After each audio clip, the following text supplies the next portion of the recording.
క్షవరమైతే గాని వివరం తెలియదంటారు. తనదాకా వస్తే గాని తత్వం బోధపడదంటారు. బీజేపీ నుంచి సస్పెండ్ అయిన గోషామహల్ ఎమ్మెల్యే రాజా సింగ్కు ఈ రెండూ వర్తిస్తాయి.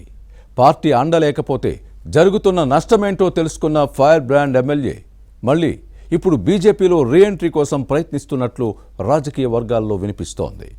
ఒంటరిగా ఉంటే ఇక రాజకీయంగా ముందుకు వెళ్లడం కష్టమని రాజా సింగ్ భావిస్తున్నారా? మొన్నటి వరకు కూల్గా ఉన్న ఎమ్మెల్యే సడన్గా కొత్త రాగం అందుకోవడానికి కారణమేంటి? పార్టీలో పునఃప్రవేశం కల్పిస్తే చాలని ప్రాధేయపడే పరిస్థితికి వచ్చారా? సస్పెన్షన్ ఎత్తివేత కోసం ప్రయత్నాలు ప్రారంభించారా? Was the story. Hyderabad Goshamahal MLA Raja Singh కరుడుకట్టిన హిందుత్వవాది. బీజేపీలో ఉన్నప్పుడు ఫైర్ బ్రాండ్ గా ముద్రపడ్డారు. కానీ పార్టీ నుంచి సస్పెండ్ అయిన తర్వాత జరుగుతున్న నష్టమేంటో తెలుస్తోంది. దీంతో కమలం పార్టీ అండ లేకపోతే రాజకీయాలు చేయడం కష్టమని భావిస్తున్నారు. అండ ఉంటే కొండనైనా బద్దలు కొట్టచ్చన్న వాస్తవం ఈ నేతకు ఇప్పుడు అర్థమైంది. పార్టీ నేతలను ధిక్కరించి పెద్దలను ఎదిరించడంతో ఎదురైన చేదు అనుభవం నుంచి తేరుకుంటున్న రాజా సింగ్ కు తేరిపారా చూస్తే అంతా శూన్యమే కనిపిస్తోంది. పార్టీలో ఉంటే ఈ పరిస్థితి వచ్చేది కాదు కదా. పశ్చాత్తాప భావంతో పరితపించిపోతున్నారు. ఎంత తొందరగా బీజేపీలో చేరితే అంత మంచిదని భావిస్తున్నారు.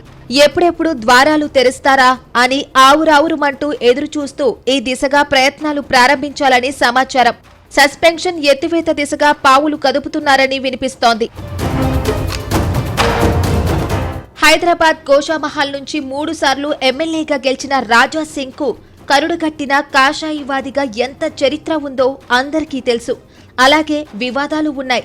ఓ దశలో కమలం పార్టీ ఒక్క స్థానంలోనూ గెలవలేని పరిస్థితుల్లో గ్రేటర్ హైదరాబాద్ నుంచి అసెంబ్లీలో అడుగుపెట్టిన ఏకైక లీడర్గా గుర్తింపు ఉంది. అలాంటి నేత పార్టీలోని కొందరు సీనియర్ల వైఖరి నచ్చక ఎదురుదాడికి దిగి సస్పెన్షన్తో చేతులు కాల్చుకున్న విషయం తెలిసిందే. తెలంగాణలో బీజేపీ అధికారంలోకి వచ్చే అవకాశాలు ఉన్నా పార్టీ నేతలు బీఆర్ఎస్, కాంగ్రెస్ కు తొత్తుళ్లుగా మారారని ఆరోపించిన విషయాన్ని గుర్తుపెట్టుకోవాలి. సొంత ప్రయోజనాలకు పెద్దపీట వేస్తూ పార్టీని పనంగా పెడుతున్నారని విమర్శించిన విషయాన్ని ప్రస్తావించుకోవాలి.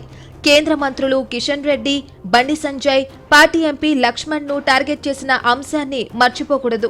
తనను ఎవరూ ఏమీ చెయ్యలేరన్నట్టు విర్రవీగారు. పార్టీకి నష్టం చేస్తుంటే ఎంతటి వారినైనా అధినాయకత్వం ఊరుకోదు. రాజా సింగ్ విషయంలోనూ అదే జరిగింది. అధిష్టానం చివరికి పార్టీ నుంచి సస్పెండ్ చేసింది. పార్టీ నుంచి సస్పెండ్ అయిన తర్వాత రాజా సింగ్ లో అసహనం పెరిగిపోయింది. ఆ తర్వాత వివాదాస్పద ప్రకటనలు చేసిన విషయాన్ని గుర్తుపెట్టుకోవాలి.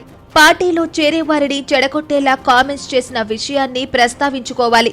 బీజేపీలో చేరిన తర్వాత మీరు కోరుకున్నది జరగదు, మీపై విశ్వాసం పెట్టుకుని కార్యకర్తలు న్యాయం చేయలేరంటూ నర్మగర్భంగా వ్యాఖ్యానించిన సందర్భాలు ఉన్నాయి. బీజేపీలో చేరిన మీకు ఏ పోస్టు రాదు, నమ్ముకున్న కార్యకర్తలకు ఏ పదవి ఇప్పించలేరన్న విషయాన్ని గుర్తుపెట్టుకోవాలి. మీరు నష్టపోవడంతో పాటు నమ్ముకున్న వారిని నట్టింటా ముంచుతారని సీరియస్ కామెంట్స్ చేసిన విషయాన్ని మర్చిపోకూడదు. ఎన్నికల్లో టికెట్ వస్తుందన్న గ్యారంటీ ఉండదు.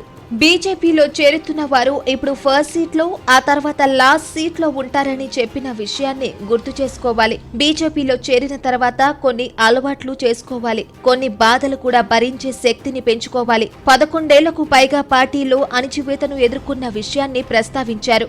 తనను 3 సార్లు ఎమ్మెల్యేగా గెలిపించిన గోషామహల్ బీజేపీ కార్యకర్తలకు న్యాయం చేయలేకపోయానన్న ఆవేదన వ్యక్తం చేశారు. విజయశాంతి, జితేందర్ రెడ్డి, నాగం జనార్దన్ రెడ్డి వంటి కొందరు వేరే పార్టీ నుంచి బీజేపీలో చేరిన తర్వాత ఏం జరిగిందో తెలుసుకోండి. పార్టీని విడిచి ఎందుకు వెళ్లిపోయారో గుర్తుపెట్టుకోండని అప్పట్లో రాజా సింగ్ చేసిన కామెంట్స్ ఈ నేతలోని అసహనాన్ని బయటపెట్టాయి. సరిగ్గా 5 నెలల కిందట బీజేపీ నుంచి సస్పెండ్ అయిన రాజా సింగ్ ఎప్పటికప్పుడు పార్టీ విధానాలను ఎండగడుతూ వచ్చారు.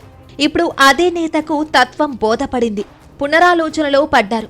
ఒంటరిగా ఉండి సాధించేది ఏమీ లేదనుకున్నారో ఏమో గాని ఇక కాషాయ గుడికి చేరాలని భావిస్తున్నట్లు తెలుస్తోంది. దీనిలో భాగంగా ఇటీవల రాజా సింగ్ చేసిన కామెంట్స్ ఇప్పుడు బీజేపీలో వేడి పుట్టిస్తున్నాయి. కేంద్ర మంత్రులు కిషన్ రెడ్డి, బండి సంజయ్, ఎంపీ లక్ష్మణ్ తో పార్టీ భ్రష్టు పట్టుకుపోతుందని విమర్శించిన ఈ ఎమ్మెల్యే ఇప్పుడు తప్పైపోయింది, మన్నించండి మహాప్రభో అనే పరిస్థితికి వచ్చారు. ప్రస్తుతం వీరి నాయకత్వంలోనే పనిచేసేందుకు సంసిద్ధమంటూ చేసిన ప్రకటన చర్చనీయాంశంగా మారింది. కుటుంబంలో కలహాలు ఉన్నట్టే పార్టీలో విభేదాలు ఉంటాయనే విధంగా ఉంది రాజాసింగ్ మాట. నలుగురు అన్నదమ్ములు గొడవపడి ఓ సోదరుడు ఇంటి నుంచి వెళ్లిపోతే తిరిగి మళ్లీ అదే గృహానికి చేరాల్సి ఉంటుందన్న వాదాన్ని రాజాసింగ్ వినిపించారు.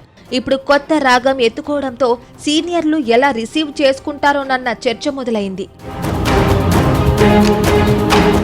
బీజేపీలోకి రీఎంట్రీ ఉంటుందని చెబుతూనే మరోసారి పార్టీలో నెలకొన్న ఇబ్బందులపై ఆసక్తికర వ్యాఖ్యలు చేశారు. గతంలో మాదిరిగా కాకుండా ఇక ముందు పార్టీ సంస్థాగతంగా ఎదగాలన్నది ఈ ఎమ్మెల్యే ఆకాంక్ష. ప్రజలకు పార్టీ మరింత చేరువ కావాలంటే ఎమ్మెల్యేలు, ఎంపీలకు స్వేచ్ఛ ఇవ్వాలన్నది రాజాసింగ్ వాదన.